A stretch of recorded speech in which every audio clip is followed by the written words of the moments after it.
राधे राधे महाराज जी। महाराज जी कृपया समझाएं, जब किसी की मृत्यु कम आयु में होती है तो उसकी श्वासें उतनी ही थी, ऐसा उतने, माने? हाँ बिल्कुल उतने हैं। जो गर्भ में ही मर जाते हैं उनने क्या अपराध किया था? जो गर्भ के बाहर आकर अभी बालक अवस्था में मर जाते हैं उसने क्या अपराध किया था? तो पूर्व से ये निर्धारित है कि वो गर्भ में ही मरेगा। महिलाएं महाराज जी ये करवा चौथ का व्रत फिर किस उद्देश्य से रखती हैं?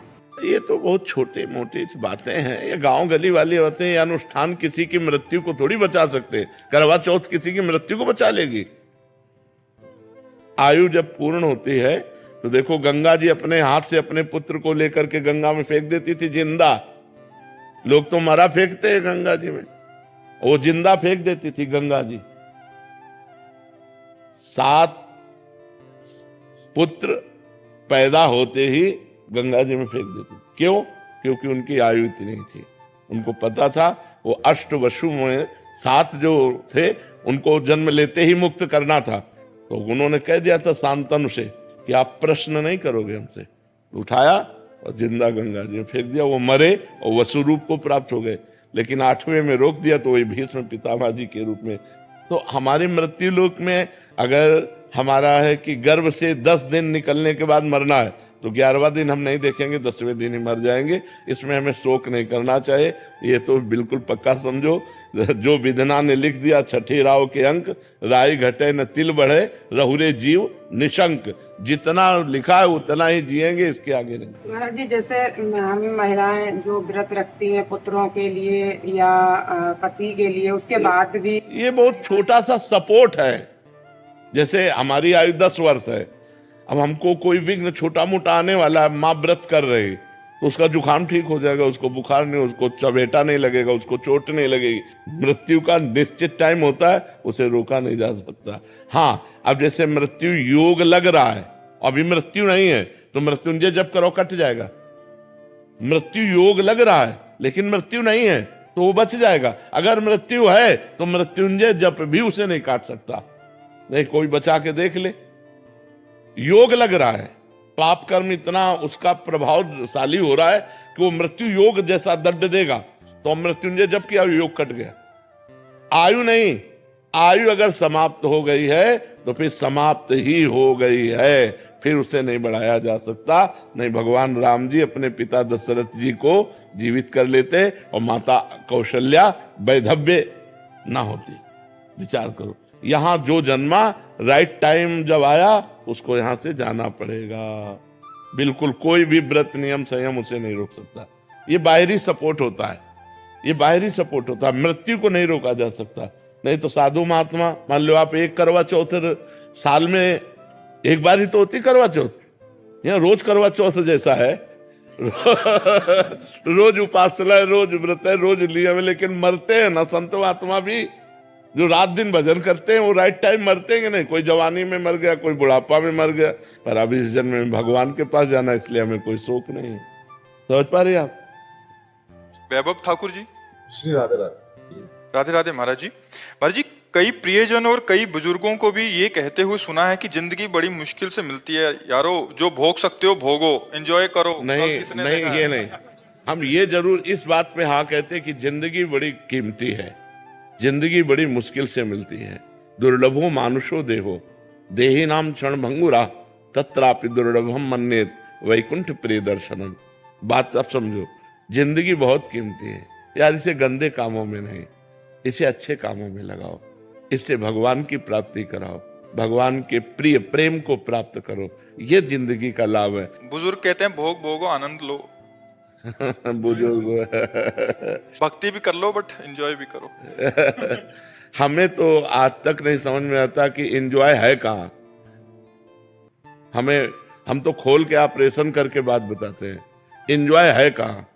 कहाँ एंजॉय हमें बताओ। जो चीज खाओ 6 घंटा में शौच बन जाती है ना।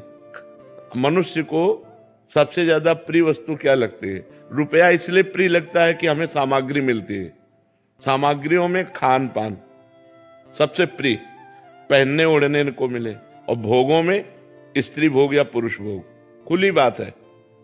इसके अलावा हमें बताओ और क्या चाहिए? इसके अलावा क्या चाहिए? मान प्रतिष्ठा रुपया पैसा ये सब इसी के लिए है। अंदर दो बातें चल, अच्छा खाने को मिले और मनमानी भोगने को मिले, बस यही चाहिए ना। मरने के बाद इनमें से क्या बचा? फाइनल में हमें बताओ। जो गृहस्थ में, आप लोग तो गृहस्थ हैं, आपने भोगा, आपके पास क्या है अनुभूति? फिर वही भोगने की इच्छा है ना। कोई ये कह सकता है कि मैं भोग करके तृप्त हो गया हूं और मेरी कोई इच्छा नहीं, ये बात वही कह सकता है जो भजन कर रहा है। अच्छा, भोग स्थान कहाँ है? मलमूत्र के द्वार है, जिनको छू लो तो रज लगा के, साबुन लगा के हाथ धोना पड़े। वहां कहाँ क्या एंजॉय करोगे? कहाँ एंजॉय करोगे? शराब पिए नालियों में पड़े रहते, एंजॉय है? एक दूसरे की हत्या कर रहे हैं, एंजॉय है? क्या एंजॉय? हमें बताओ ना, एंजॉय कहाँ कर सकते हो? क्या एंजॉय है? क्या आनंद प्राप्त हुआ? आप लोग तो संसार में हैं, भोग रहे हैं, क्या आनंद प्राप्त हुआ? और आनंद पूछो तो हर समय, हम कई बार बताया कि हमारे हृदय में इतना आनंद रहता है, जैसे किसी नए लड़के का नई लड़की से ब्याह तय हो जाए तो उसको कितनी खुशी होती है। ऐसे हजारों गुना, लाखों गुना आनंद हमें हर समय बना रहता है। अरे भगवान के शरण में एंजॉय है कि ऐसे एंजॉय है? सही बताओ, तुम्हें चिंता है कि नहीं चिंता है? हमें पाई भर की चिंता नहीं है। पाई भर के आज सब विलास हो जाए तो हमें कोई फर्क नहीं, और आज लाखों करोड़ों आ जाए तो हमें कोई फर्क नहीं। भगवान, और इसके बाद मृत्यु सबका भय है और मृत्यु मेरा आनंद है।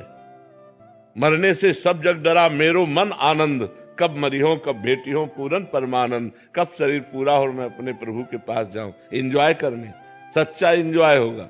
अनंत ब्रह्मांडों का स्वामी श्री कृष्ण है, वो हमारा दोस्त है, हमारा यार है। जब हमारा शरीर छूटेगा हम उसके पास जाएंगे, उसके साथ खेलेंगे, हंसेंगे, खाएंगे, कूदेंगे। और मरना है नहीं, वहां डायबिटीज नहीं होनी, high blood pressure, low blood pressure नहीं होला, वहां किडनी नहीं फेल है, वहां सब आनंद है। यार एंजॉय करना है तो भगवान को भजन करो। कहाँ एंजॉय है? यहाँ कोई एंजॉय है?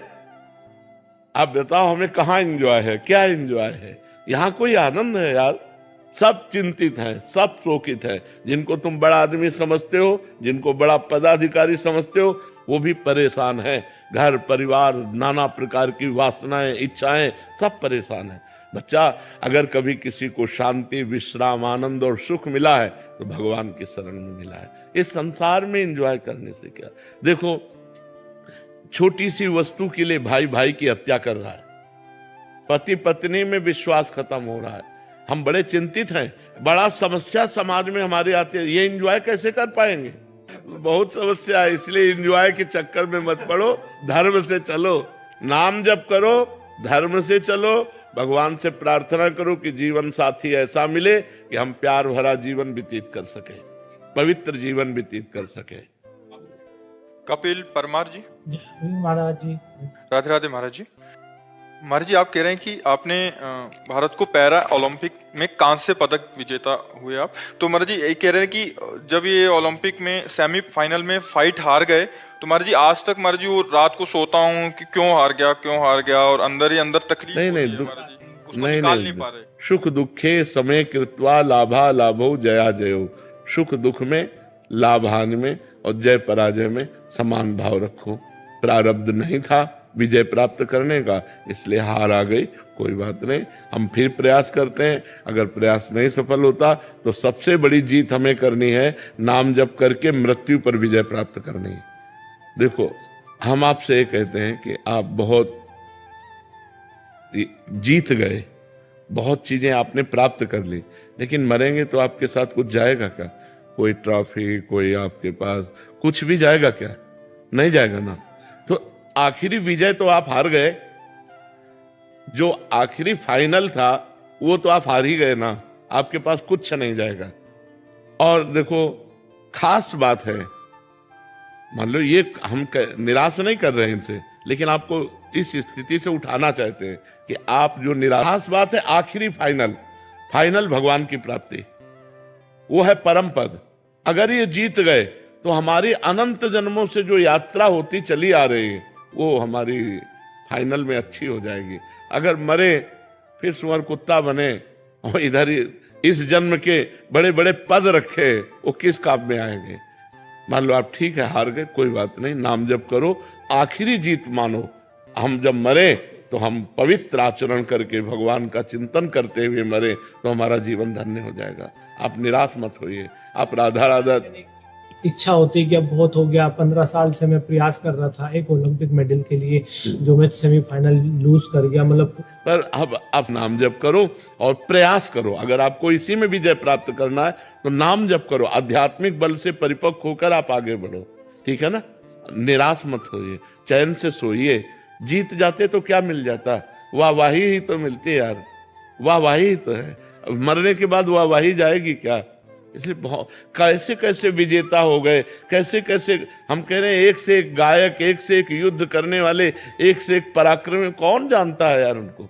गए सब, काल के गाल में सब चले गए। इसलिए ज्यादा चिंता मत कीजिए, हार गए तो कोई बात नहीं, नाम जप कीजिए, आगे प्रयास कीजिए, ठीक है। महाराज जी मेरा एक प्रश्न था, मैं जानना चाहता हूँ कि हमें करता नहीं है, हम दृष्टा बन के जीवन जीना चाहिए, किंतु नहीं जी पाओगे अभी। जब तक भजन नहीं होगा तब तक दृष्टा कैसे बन सकते हो। शरीर में पीड़ा है तो भोक्ता बन करके भोगना पड़ेगा, जब तक भजन के द्वारा वो स्थिति नहीं प्राप्त हुई है। जब भजन होता है और वो स्थिति प्राप्त होती है तो ऐसे पीड़ा महसूस होती जैसे दूसरे शरीर में। उनके शरीर में पीड़ा है तो मुझे लग रहा है इनके शरीर में पीड़ा है, लेकिन वो व्यथित नहीं होता। काम आ रहा है तो हमारे अंदर नहीं आ रहा, वो मन के अंदर आ रहा है। हम उसके दृष्टा हैं, उसको कंट्रोल कर सकते हैं। अभी हमारे अंदर आता है ना कि हम ये भावना कर पाते हैं कि मन में काम आ रहा है। अगर हम कुछ देखना चाहते हैं तो ये भाव नहीं आता कि मेरी नेत्रेंद्री देखना चाहती है, भाव आता मैं देखना चाहता हूँ। बस ये जब तक मैं मन और इंद्रियों से जुड़ा है तब तक दृष्टा भाव नहीं सिद्ध हो सकता। उसके लिए भजन करके निर्मल होना, जैसे जैसे मन निर्मल होगा वैसे वैसे आप दृष्टा भाव में आते चले जाएंगे, और जैसे जैसे मन मलिन होगा वैसे अहम मन में लीन होता चला जाएगा।